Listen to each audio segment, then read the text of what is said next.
हरियाणा की नायाब सरकार की कैबिनेट में कंवरपाल गुर्जर को शामिल किए जाने पर उनके समर्थकों और जगाधरी विधानसभा में खुशी की लहर देखने को मिली। जैसे ही आज चंडीगढ़ से कैबिनेट मंत्री अपने जगाधरी आवास पर पहुंचे तो बड़े ही जोश और ढोल नगाड़ों के साथ पुष्प वर्षा कर कैबिनेट मंत्री का जोरदार स्वागत किया गया। ढोल की थाप पर नाचते हुए समर्थकों ने कैबिनेट मंत्री पर पुष्प वर्षा कर फूल मालाएं पहनाकर अपनी खुशी जाहिर की।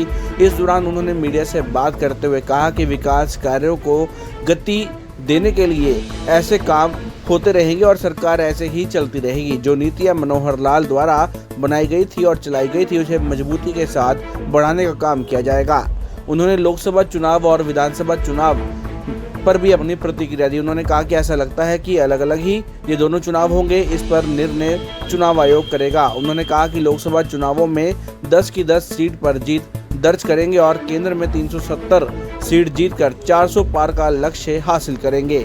उन्होंने कहा कि आज हरियाणा में विपक्ष नाम की कोई चीज़ नहीं है, विपक्ष के पास कोई मुद्दा नहीं है। लोकसभा और विधानसभा चुनावों के लिए हमारा संगठन पूरी तरीके से तैयार है।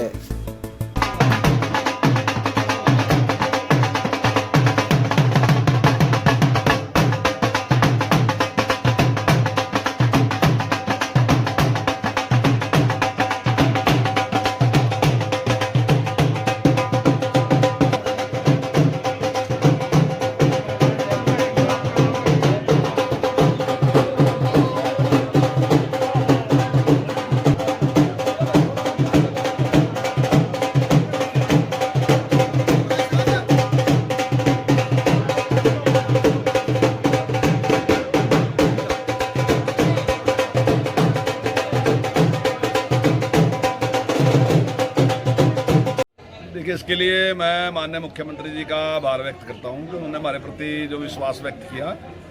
अब ये हम सब की जिम्मेदारी है कि पूरी मेहनत करके, पूरी लगन के साथ जिस प्रकार से हमने पूर्व मुख्यमंत्री मनोहर लाल जी के नेतृत्व में काम किया, उसी प्रकार से हम नायब सिंह सैनी जी के नेतृत्व में पूरी लगन के साथ और मेहनत के साथ काम करेंगे और जनता की जो समस्या है उनका समाधान करने का पूरा प्रयास करेंगे। सर देखिए, इसके लिए मैं सभी कार्यकर्ताओं का आभार व्यक्त करता हूं, उनका धन्यवाद करता हूं कि उन्होंने बहुत जोरदार स्वागत किया यहाँ पर।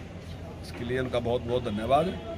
और जनता को मैं विश्वास दिलाना चाहता हूं कि जो नीतियां आदरणीय मनोहर लाल जी ने बनाई, निष्पक्षता के साथ काम करने की, और जिस प्रकार से पूर्व सरकारों के मुकाबले में बहुत तेज गति से विकास हुआ, तो उस गति को हम कम नहीं होने देंगे और उसको आगे बढ़ाने का प्रयास करेंगे और ज़्यादा करने का प्रयास करेंगे।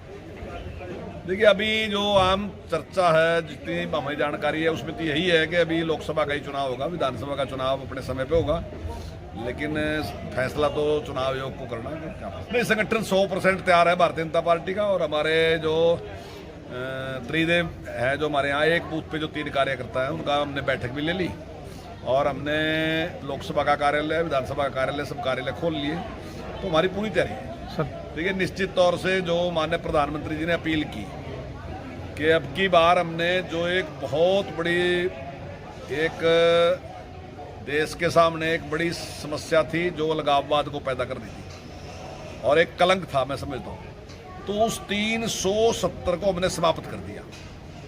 और उसके समाप्त होने से जो विकास की दर है, वो जम्मू कश्मीर की विकास की दर में बहुत बड़ा उछाल आया और लोग भी वहाँ पे खुश हैं, तो वो भी है। और दूसरी बात ये भी है, उस 370 को समाप्त किया तो अब की बार 370 सीटें ही भारतीय जनता पार्टी को जीतनी है। उन्होंने कार्यकर्ता को ये आह्वान किया है। तो मैं पूरा दावे के मजबूती के साथ ये बात कहना चाहता हूँ कि हरियाणा में जैसे 10 की 10 सीटें पहली बार हमने पिछली बार जीती थी, उसी प्रकार इस बार भी 10 की 10 सीटें भारतीय जनता पार्टी जीतेगी। इसकी जो भूमिका है वो कुछ मतलब कोई जो रचनात्मक भूमिका है वो नहीं है। जो पूरे देश में जिस प्रकार की स्थिति बनी हुई है, यानी कि जो मुद्दे होने चाहिए वो मुद्दे उनके हैं नहीं। मतलब अगर भारत जिस प्रकार से आदरणीय नरेंद्र मोदी जी ने कहा कि अभी दुनिया के जो आर्थिक विशेषज्ञ हैं वो मान रहे हैं कि 2027 तक भारत एक तीसरी बड़ी ताकत बनने वाला है। 2047 तक उन्होंने एक टारगेट रखा कि हमने विकसित भारत बनाना, एक विकसित राष्ट्र बनाएंगे भारत को। तो उस पर कोई चर्चा नहीं है, वो और अन्य चर्चाओं में कर रहे हैं। मतलब प्रधानमंत्री जी ने कहा कि उन्हें पूछना चाहिए था भी कैसे बनावांगे, या उन्हें कहना चाहिए था हम पहले बना देंगे। तो इस प्रकार के मुद्दे नहीं हैं, जो मुद्दे हैं वो गैर जरूरी हैं, मैं समझता हूँ तो मुद्दा उनके पास है नहीं।